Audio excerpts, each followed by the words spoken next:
and you look at Genesis 1:1, it says, "In the beginning, God Himself is Father Time." They talk about somebody going to beat Father Time. Well, you can't beat Father Time because Father Time is God Himself. He said, "I am Alpha and Omega, the beginning and the ending." He said, "I am the first and the last." He calls Himself the Ancient of Days. He is from everlasting. The Bible talks about how He is the high and lofty one that inhabiteth eternity. And there's a lot of mysterious things about time. There's a lot of paranormal things people have claimed to experience concerning time. And this is, like I said, these won't be videos to prove or disprove these things. It's going to take these things that people have claimed to experience and use those things to teach a Bible truth. And you see many times in the Bible where, since God is Father Time, He can do what He wants to in regards to time. But I've seen like the memes and reels and little video clips constantly where somebody says, imagine you wake up in the year 2000 and the past 25 years has been just a dream, or something along those lines. I've had that crazy thought enter into my mind. Maybe, everybody's got this deep down longing to go back to when they were younger, when times were so much more simple and you didn't have all this crazy stuff going on. But I tell you, time itself, it really will freak you out if you think about it. I mean, you think about the year 2020. The year 2020, to me, seems like, when I think about it, it seems like maybe 2 years ago at the most. I can't believe that it's been 5 years ago. And sometimes, in a sense, 2020 to 25, it's like it all just runs together. Now, you think back to when you were younger, if you're as old as I am, as a kid, I remember 95 to 2000 seemed like forever. And it seemed like you could think about 95 and you think about that year, but then you think about the year 2000, it seems like two completely different times, two completely different eras. But for me, it's like 2020 to 2025, it just seems like one big year. It's just the same. And on the paranormal side of things, you have people that have claimed to experience these things called time slips or missing time or time travel or glitches in the matrix. Now, I've never experienced any of those things. Do I believe that there's probably a logical explanation to most of these things people are experiencing? Probably so. And like I said, this is not going to be a video to explain away these things. I'm not in those people's shoes. Maybe they did experience something. And at the same time, I've done an experience myself. I can't say anything about it one way or the other. But what I'm going to talk about is mostly where God manipulates time in the Bible, because He can do so because He is Father Time. But you have, people, they experience, supposedly Men in Black encounters where when they would see Men in Black, they would have missing time or time slips. There was some time that couldn't be accounted for, or it was a certain time, and then out of nowhere, 4 hours just passed, and they don't know what happened to that time. Or you have these guys that people have experienced, or so-called experience, called mirrored men. And when they see these mirrored men sightings, they're associated with missing time. And many times for no apparent reason, people have experienced missing time that isn't even associated with anything else paranormal. They left work and they knew they had 30 minutes to get to work, but then they get there and they're like 4 hours late, even though they hadn't been even driving that long. Something like that. But you think about this. The devil, the enemy, our enemy, will keep you wondering what time it is. He'll make you think that you're farther along than you are. He can make you think that you're not as far along as you really are. Why do you think there's so many videos of people saying, like a guy I remember back in 2011, he came out with all these billboards saying that the world's going to be over in like 2011 or something like that. Well, it's 2025. So the devil was tricking him into tricking everybody else to think, well, the world's ending on this date. Or they'll have a video saying the rapture is going to be on this date. Then those videos come and go, that day comes and goes, and we're still here, right? So the devil can trick you concerning what time it is. The devil can trick you into thinking, well, you got all these people coming and saying that the second coming or the rapture is this day, and it never happens. Where is the promise of his coming? As it talks about in Peter, where it says, the scoffer saying, where is the promise of his coming? He can get you to think that he's not coming, that the Lord's not coming, or that it's way, way far off than we ever thought. Like it's, I talked to a guy one time, he said it's probably going to be hundreds and hundreds of years from now when it gets really bad. The thing is, nobody knows except God. He's Father Time. He can see the end from the beginning. In 1 Chronicles 12:32 it says, and the children of Issachar, which were men that had understanding of the times. That's what you want, is you want understanding of the times that you're living in. The only way to get that is through the scriptures. And you think about the devil in Revelation 12:12, talking about when he's during the tribulation time period, he's going to know that he has but a short time. He's conscious of time. Let me give you some wild time facts that'll mess with your mind a little bit. Let me ask you this. How many of you are old enough to remember the year 2010? Now, I'm old enough to remember the year 2010 really well. Well, listen to this. 2040 is as far away in the future as 2010 is in the past. Like 2010, when I think about 2010, it seems like a while ago, but it doesn't seem that long ago to me. Well, 2040 is as far in the future as 2010 is to you in the past. That's wild to me because 2040 seems like some crazy future date that you would hear in like a time travel movie, right? Well, it's as far away as 2010 is. 2010 was 15 years ago. 2040 is 15 years from now. That's how fast time is going. It's going at an incredible rate. Or you think about the movie Back to the Future. That movie was 1985, and the guy in the movie went back in the past to 1955. He was in 1985 and he went back to 1955. That seemed like a big leap in the past at the time, right? And I remember watching it as a kid in the 90s, and I was thinking, 1955, that was forever ago. Well, the equivalent of that, like if they made a Back to the Future movie today, they would be going back to 1995. That doesn't seem that long ago. Like 1955, 1985, it seemed like there's a great distance there. 1995 to 2025. If you're in your 30s, that doesn't seem like that great of a distance, because you remember 1995 really well. But that fact just messed with my mind. Or think about this fact. The time between Noah's flood and the birth of Jesus Christ is longer than the time between the death of Jesus Christ and the current time. So when Jesus Christ was walking the earth in the flesh, the time between him and Noah's flood, of him walking on the earth in the flesh, Noah's flood, and that time had a longer gap of time than the death of Jesus Christ and the current time we're in now. That's a pretty crazy thought. But I also want to use, we got a lot of like phrases, catchphrases we use concerning time. And I want to use those catchphrases throughout this lesson as well. One of them is, where did the time go?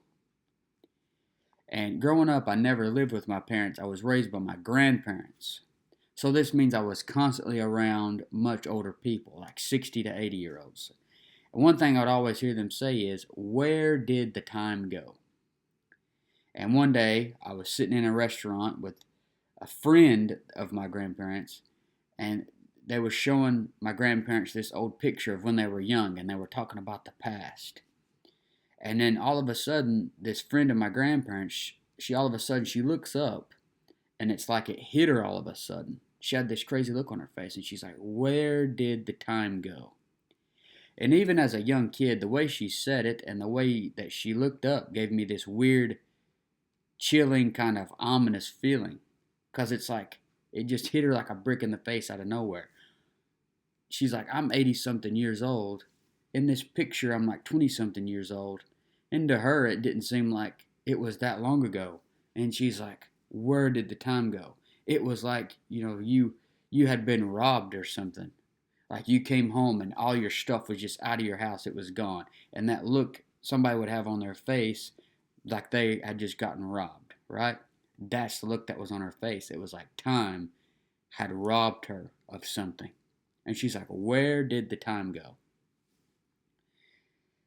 So that's what she said. And it's just like time got up and walked out. I'm one of those quiet people that will get up and walk out of a room, and about 30 minutes later, someone says, "Where did he go? I didn't even notice he left," right? This person's so quiet. They got up and walked out, and you didn't even notice they left the room. That's how time is. It's here, and then you're busy doing all this other stuff. Time got up, walked out of the room. You didn't even notice it was gone. It's sneaky. Time is a thief. And it can work for you or it can work against you depending on how you use it, depending on how conscious you are of it. Remember, you got to be understanding the times. The Bible talks about how you got to redeem the time.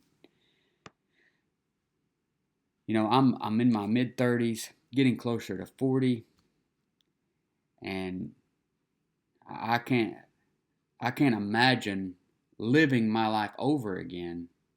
Like if I live my life over again, I'll be 70 something, right? There's plenty of people living to be 70. I can't imagine living that long, but then when I get to that age, I'm going to be like, where did the time go? Because the next 30 something years is going to go by a lot faster than the first 30 something years. Because time is just ticking away so quickly. But with that being said, I want to dive into the Bible and look at some amazing and strange and fascinating things about time. God can manipulate time, do whatever He wants to with it. And in the paranormal, supernatural, strange aspect of time, you have a thing called time slips, as I already mentioned. That pretty much is where someone involuntarily time travels. You also have a thing called missing time, which is a period of time that someone can account for, or a difference between recorded and track time. And this is something that's reported when someone is supposedly the victim of alien abduction or coming in contact with the men in black or mirrored men, as I already mentioned. But here's some cool little missing time stories that I read. I don't know the people, don't know nothing about them. The stories may or may not be true. Is there a logical explanation to them? Probably. But I don't know. I'm not in their shoes. I'm not going to say one way or the other. But this person said this. This person said it's been 3 years and it still haunts me to this day. He said, "My pregnant wife and I were supposed to go to my in-laws' house for dinner one evening. They lived in a town about 30 miles away from us, so not too far of a drive. When we stopped off at a local gas station and we left at about 4:17 p.m. Before we left, my wife called my mother-in-law and informed her we were on our way. We drove a consistent 65 miles per hour and talked about how we need to get there before 5 p.m. would be perfect timing. When we walked through the front door, they were sitting in their living room and were surprised that we were there. They said they thought we bailed on them, so they ate and decided to relax for the rest of the evening. We didn't know what they were talking about until my father-in-law told us to look at the clock. It was 8:30 p.m. So over 4 hours had passed. It took us 4 hours to drive 30 miles doing 65 miles per hour with no additional stops after the gas station. Neither one of us used drugs. Neither one of us used alcohol because of the line of work that we both do. And also my wife was pregnant. So where were we for these past 4 hours? Why did it take so long going 65 miles per hour to do 30 miles, and the time went from 4:17 to like 8:30. Where did the time go? That's one crazy little time slip story. Is there a logical explanation to it? Maybe. Who knows? I wasn't there. Another one is it was very weird because it happened while I was going to bed. Once like I said, I don't know these people. This isn't my story. But this person said I was about 18 at the time. I was prepped and ready for the night. I climbed on my bed. And I had one of those IKEA beds with a desk underneath. I tucked myself under the covers, and as I placed my head on the pillow, the alarm clock went off. I immediately thought about a prank from my father. He used to tease me in crazy ways, but I noticed a faint light coming from the closed blinds of my room. It was morning.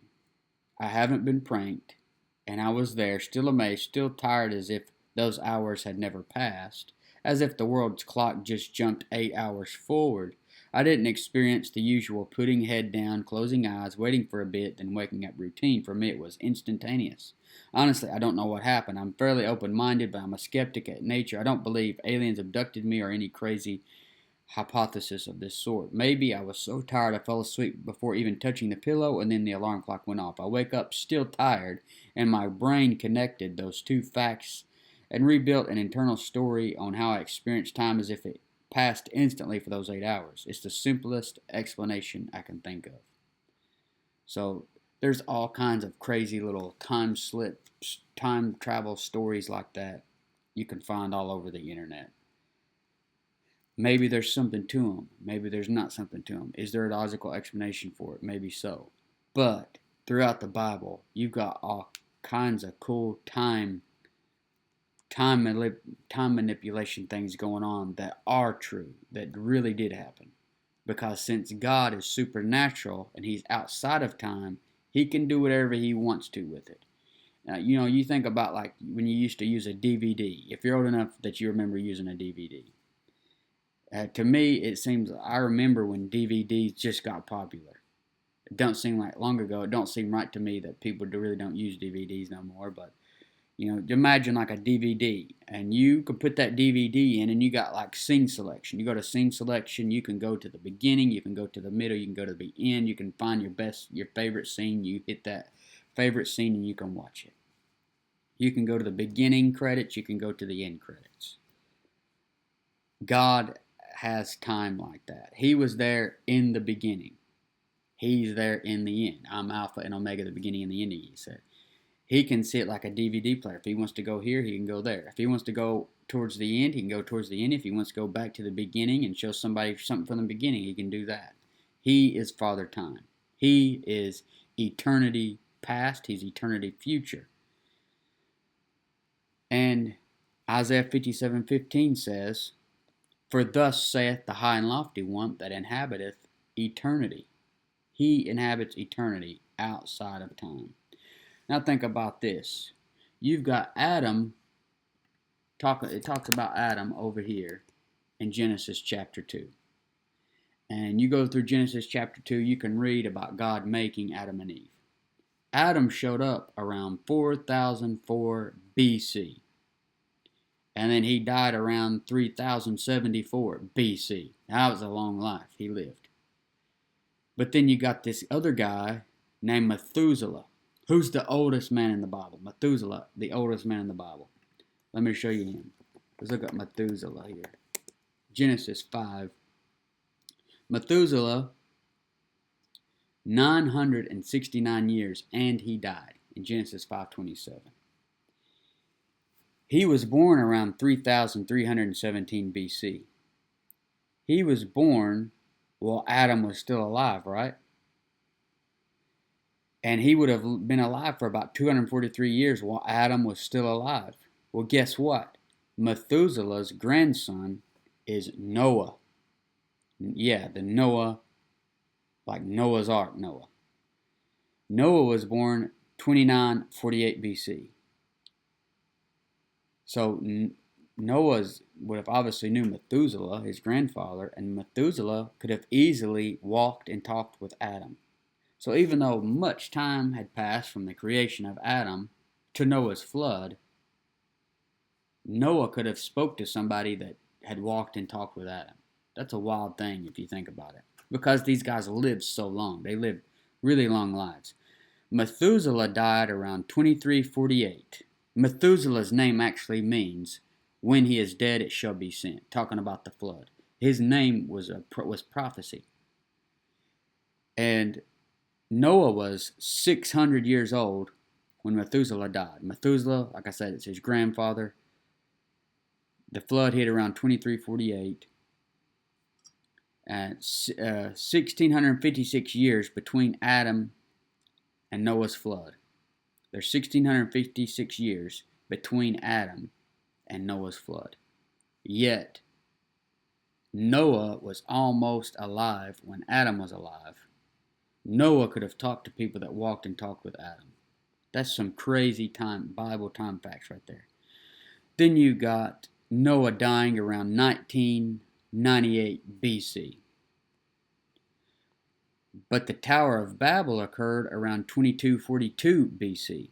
And remember that we started at 4004 BC with Adam, and we're going downwards. We're not going upwards, we're going downwards. The Tower of Babel occurred around 2242 BC. So Noah would have possibly seen it. He would have possibly seen the Tower of Babel being built. No doubt probably upset about it. And those are his grandkids. All those are his grandkids doing it, because everybody on the earth would have been Noah's grandkids. Nimrod, the king of the kingdom of Babel that was over the Tower of Babel, would have been Noah's great-grandson. And Noah got on the ark with his 3 sons, Shem, Ham, and Japheth. Here's something that'll blow your mind. Shem lived 500 years after the flood. He was on the ark. He experienced life on this planet before the flood. He gets on the ark, gets off the ark, experiences life on this planet after the flood, and he lives 500 years after the flood. He even outlives Abraham, who's not even born until sometime after the flood. This isn't in the Bible, but some say that Shem actually killed Nimrod. You got Moses. He was born around 1571 BC. Israel leaves Egypt around 1491 BC. All I'm doing, I'm trying to show you how Father Time gave you a Bible that keeps track of time from beginning to end, and just how amazing it is, and how everything is so connected. But, Israel leaves Egypt in 1491 BC. Read the book of Exodus. But the book of Genesis covers around 4004 BC all the way up to 1635 BC. Then you've got the books of Exodus, Leviticus, Numbers, and Deuteronomy. 4 whole books. They cover generally about the same 40-year time frame, about 1491 to 1451 BC. So Genesis covered thousands of years. Exodus to Deuteronomy, Exodus, Leviticus, Numbers, Deuteronomy cover about 40 years. That's a crazy Bible time fact. You get over to 1 Samuel to 2 Chronicles. 1 Samuel is 1110 BC. 2 Chronicles ends at about 586 BC. King David was born 1085 BC. Jesus Christ, 5 BC. That's a lot of time quite a bit of time between David and when Jesus Christ came down in the flesh. You got the last book of the Bible is about 95 AD. God kept track of time, laid it out in the Bible, and there's coming a time, Revelation 10. Look at Revelation 10 and verse 6. Revelation 10 and verse 6 says this. It says that there's going to be time no longer. There's coming a time when there's going to be time no longer. That's what's coming. God was there in the beginning. He's going to be there when there's time no longer.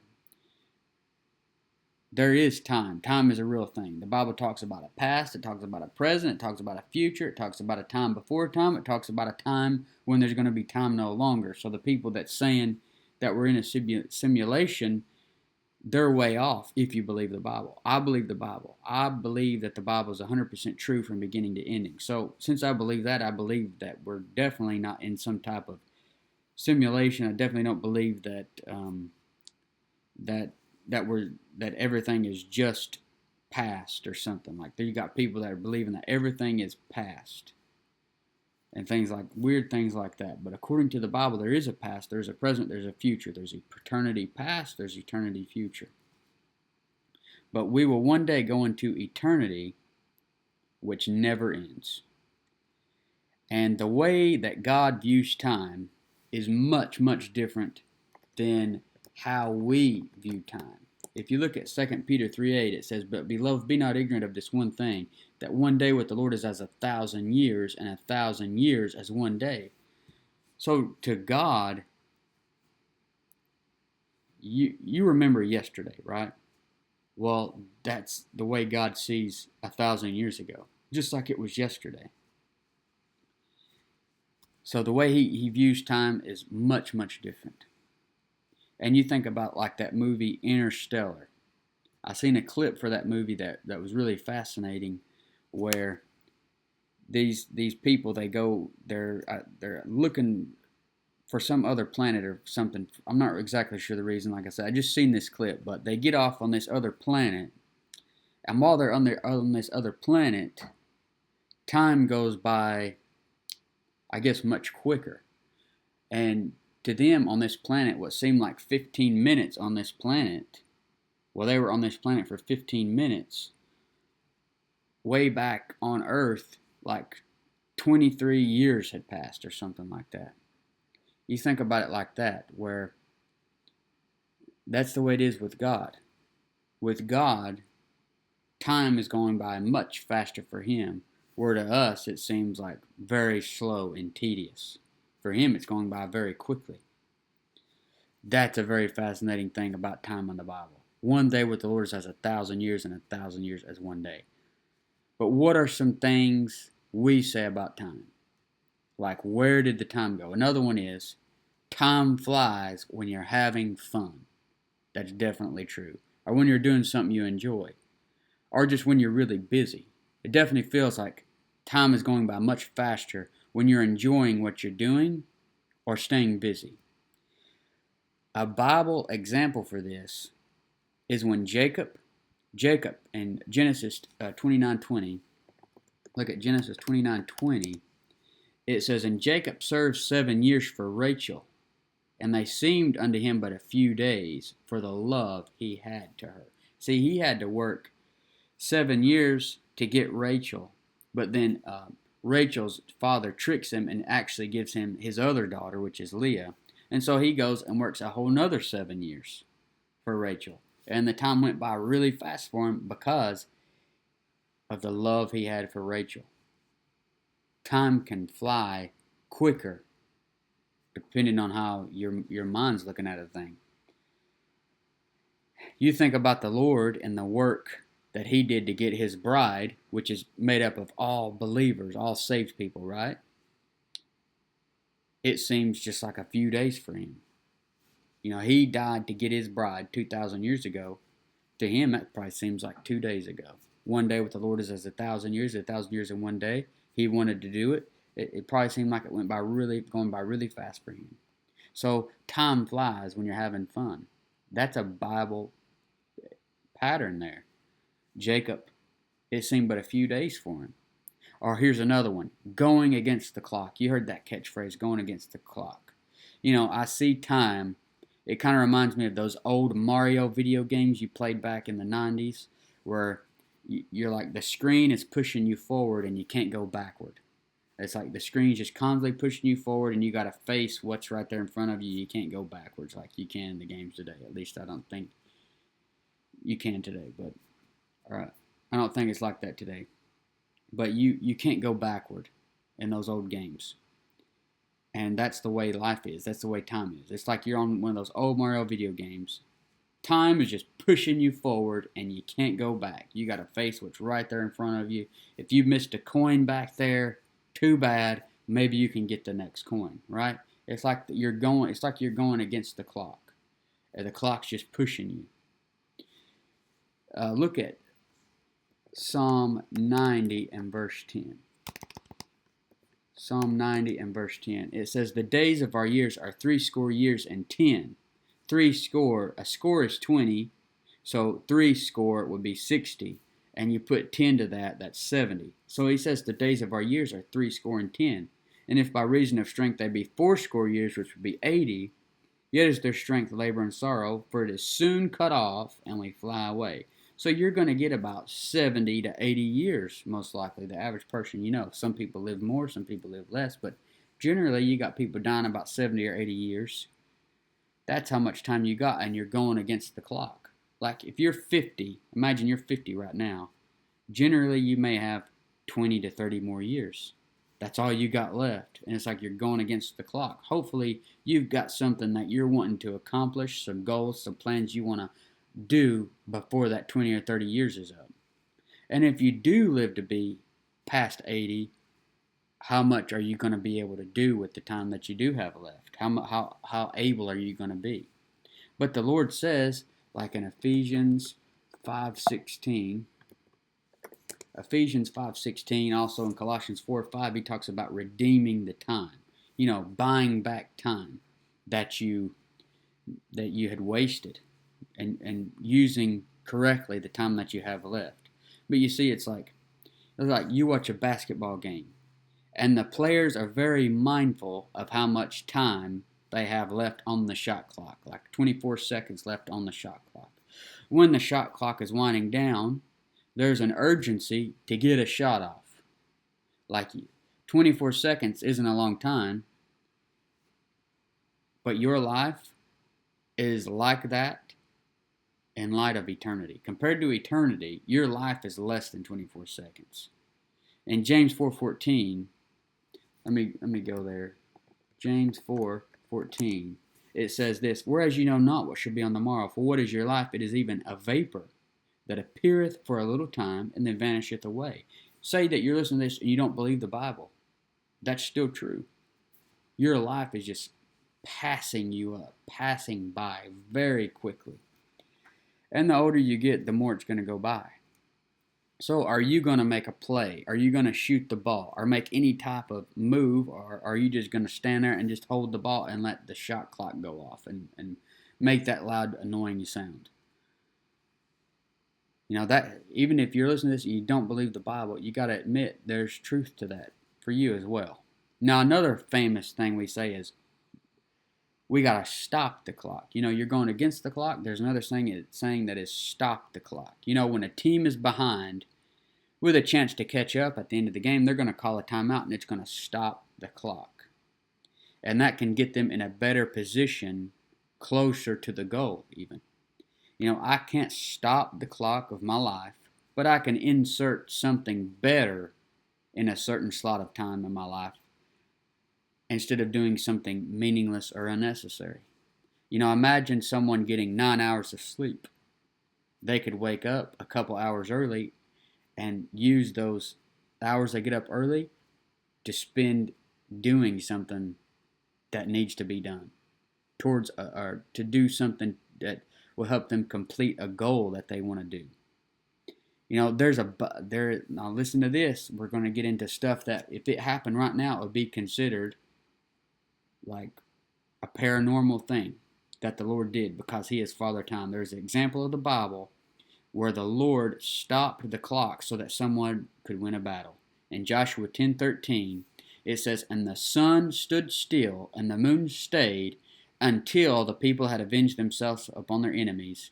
Is not this written in the book of Jasher? So the sun stood still in the midst of heaven and hasted not to go down about a whole day.